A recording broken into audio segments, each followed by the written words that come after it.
welcome to the TV show. It's your favorite show on the whole internet. And today we're going to be talking about the new show, The Leftovers, on HBO. And if you haven't watched it yet, we're going to be talking about spoilers. But not only that, the show is available right now. For free on Yahoo. Yeah, thanks to Yahoo. You can always go to SourceFed.com and we'll post the link for it there. And then you can come back and watch this and not have it be spoiled for you. And go watch it, because we highly recommend it. Yes, very compelling, very awesome stuff. So let's dig in. All right, so for the uninitiated, for people that aren't going to watch the show or haven't watched the show and don't want to but want to watch this, what is this show? Okay, so basically, 2% of the world's population disappears. And we're talking a wider range of people. Gone in an instant, everyone at the same time, and it's really scary. It opens and there's a baby that disappears, and you're like, all right, if we're going rapture here, that makes sense. Baby, innocent. But then later in the episode, we find out Gary Busey was one of the people that Yeah, that's who it was. It's like totally Jennifer random. Lopez. You know, but then also the Pope. So everybody's wondering what it is, but it isn't necessarily the rapture, because we know that not everyone who left was good people. And there's even we guess. We guess. But like, there's a character. Well, there was that guy that was like, my brother went, or my cousin went, and he was a dick. Yeah. He was like a total dick. Exactly. So we don't know what's going on or why different people disappear. And also, there's a character played by Christopher Eccleston, former Doctor Christopher Eccleston, who's the best in everything. Eccleston! Dude, did you even know he was in it? Yes. I didn't know. Oh, dude. And when I saw him, I was like, oh, it's Eccleston! Oh my God, this is the best show ever! And he does a convincing New York accent. Yeah, it's great. It's amazing. And his character, he's supposed to get a big episode. Maybe I should talk about. Why do you know that? Because in all the reviews, Lieberman reads internet. Stop it! No, I don't know anything that happens in it. I just know that the third episode focuses on him a lot. Well, I also know that it's based on a book, and if you want to know all the answers, they're out there. Which in sucks. the book, which none of us have read the book. I don't think that's gonna be true, because Damon Lindelof would not start a show that he had to be constrained by a book. So I imagine the first season might resemble some of the stuff in the book, and then it's gonna take sharp detours. So it stars Justin Theroux. Justin Theroux, Liv Tyler's in it. Eccleston.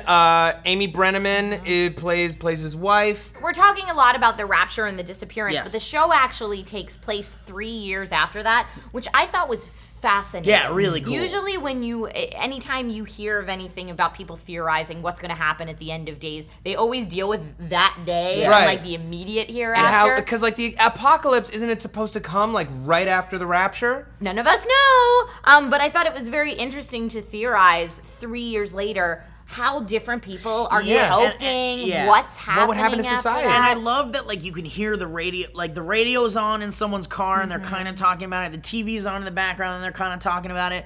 But like these plot point character development things are happening at the same time. Yeah. So I'm like, I'm gonna need to watch this episode like 8 times because my nerdy sci-fi you just want all the details. Mystery. I want to get an ARG going of like, what do you guys think? And I want to get in the forums and go like, what was in that episode? There was a radio broadcast that said this one thing, and I want to like. It makes you think, and they're not painting the picture for you. No, it's a paint by numbers, and they've given you that, and you have to fill it in yourself. Well, I love that at one point they featured this kind of this scientist in this like congressional kind of like you know whatever that was. Congressional hearing, and they were like, you know, it's hard for us to believe that even the scientists are saying, and I paraphrase, I don't know what happened, basically, and so there's all these people that just don't know, but it seems like religion has been amped up. It seems like... Well, because I think realistically, if 2% of the world's population disappeared, my initial thought would be, it's the rapture to freak out. I mean, so I think people would naturally go to that, or aliens. Right, because we see in the school, like they say the Pledge of Allegiance, and then no one after, cares, and then they do a prayer, and everyone's in it. Yeah, no one cares about the Pledge of Allegiance, everyone cares about this prayer. Because here's the thing, right? Religion was created for us to deal with the things that we could not explain or could not understand. So whether or not there is a God, it is a concept that gives us some sense of understanding of this is why we're here, this is what happens after we die. But the fact is, we ultimately don't know. No one knows. What I love about this show is that it's a very intimate take on it, because we're just focusing on one family that was splintered by the event, and they're all leading very different experiences based on it. Right. And it's a very dark show, Very dark show. But you know what I liken it to? It's almost like Lost grew up.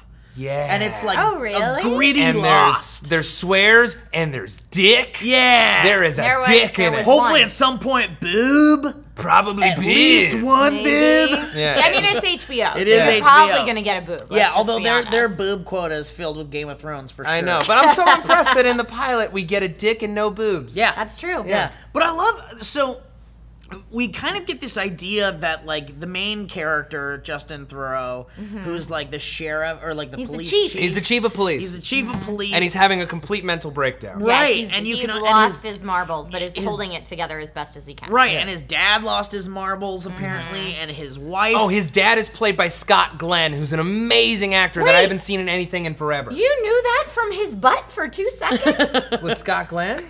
No, I know that from reading the reviews. Yeah. You son of a bitch. I know we only see his butt for 2 seconds. But I love how the whole episode, you assume, because he talks about his wife in the past tense, and his and the daughter is going off, and someone brings up her mom, and you're thinking like, oh, don't bring it up, and so you're thinking the wife and the mom was raptured, right? But then at the end of the episode, it's revealed that she's part of the crazy no-talk smoking GR. cult. Yeah, which is crazy. Guilty remnants. Yeah, we don't smoke for pleasure. We smoke to express our faith. You know what? I had to like mirror rewind she's the brushing episode. Her teeth out. It isn't even a mirror. She's like, it says like a big quote on it. I want to find out more about their ideology. I want to know. I want to know why they're doing all that stuff. Because right now we can only guess.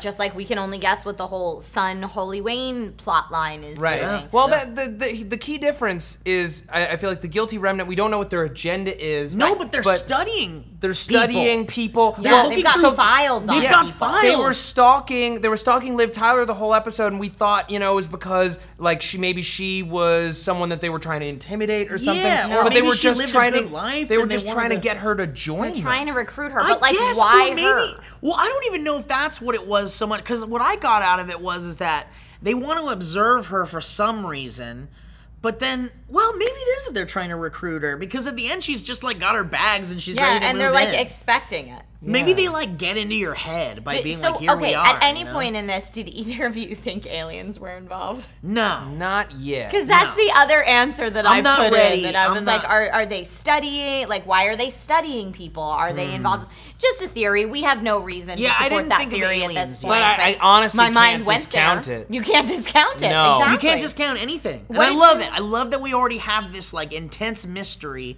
and you're compelled the whole way through. You don't want to skip a damn thing because you don't know what you're gonna miss. I rewinded and rewatched parts several times to try to make sure that I got everything. What did you guys think of the whole deer dog thing going on? I've got a theory about the dog. Like I love my the symbolism. My sci-fi like nerdy like intensity went off when like the guy was like, well, they say that the dogs that actually like witnessed the people disappear, like just went nuts and went off into the woods and like because they couldn't comprehend. Right, they couldn't comprehend what they had just seen, and that like just activated my nerd brain, and I was like, oh my god, what if it's this and what if it's this?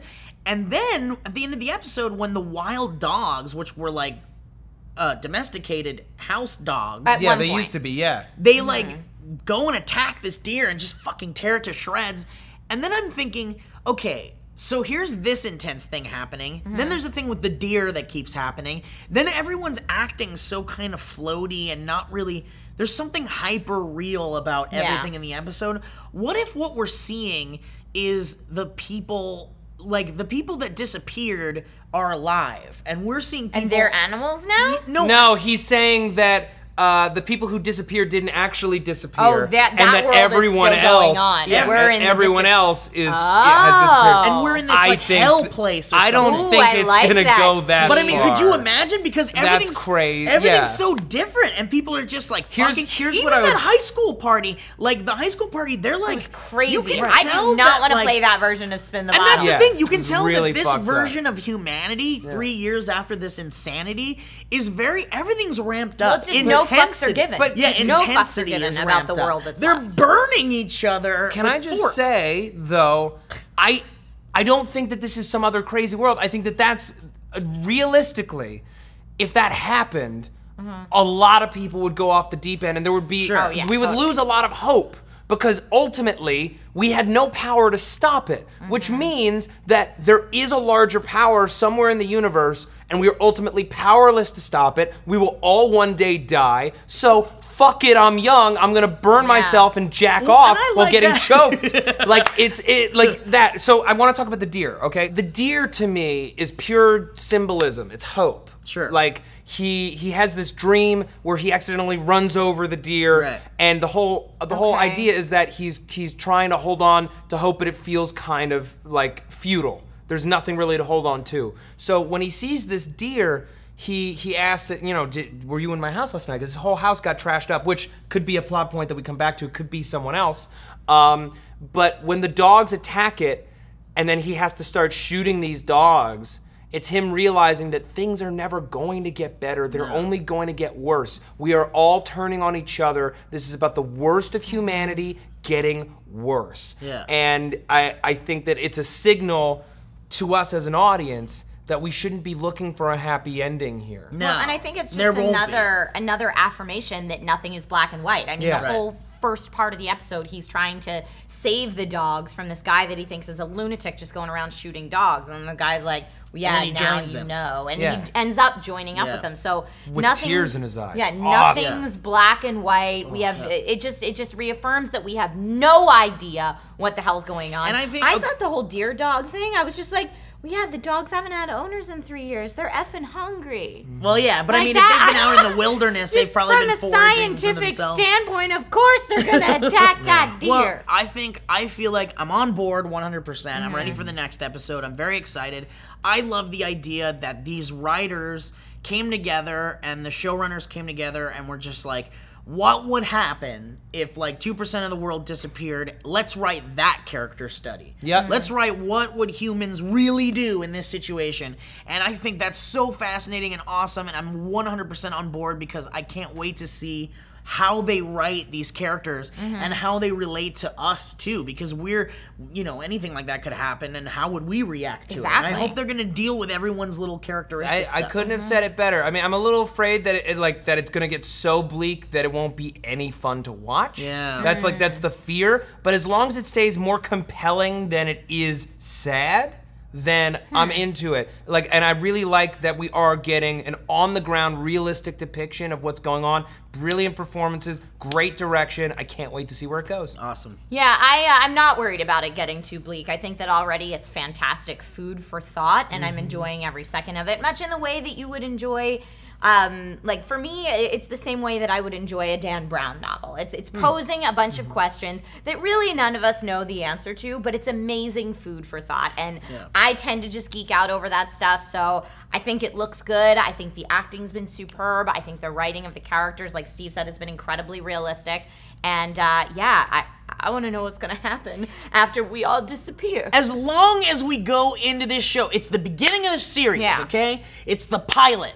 We're all in this together. As long as we right now make a pact that we're not going to give a shit about no resolution, I think we'll enjoy the show so much better. I'm expecting no resolution. To be perfectly frank, if there was a resolution, I think I'd be disappointed. Well, let's just all promise each other that if the series ends and we still get no answer for why people disappeared, at least we'll enjoy I'm going to be okay with it. I'll be okay with it too. I think that they structured it with that in mind, because it is very much a people story. It's not a mystery story. It's I want it to be signs before we find out what the aliens look like. Agreed. And also, just for those of you who know, in reading the reviews, apparently, of the episodes sent out to critics, every episode gets better. Yay! Like, this is the weakest episode of the series, and we loved it. So that being said, if you guys want us to continue talking about The Leftovers as a series, as a TV show, watch this episode, tell your friends. Let us know in the comments. Yeah, you know what? I'm not gonna sugarcoat it.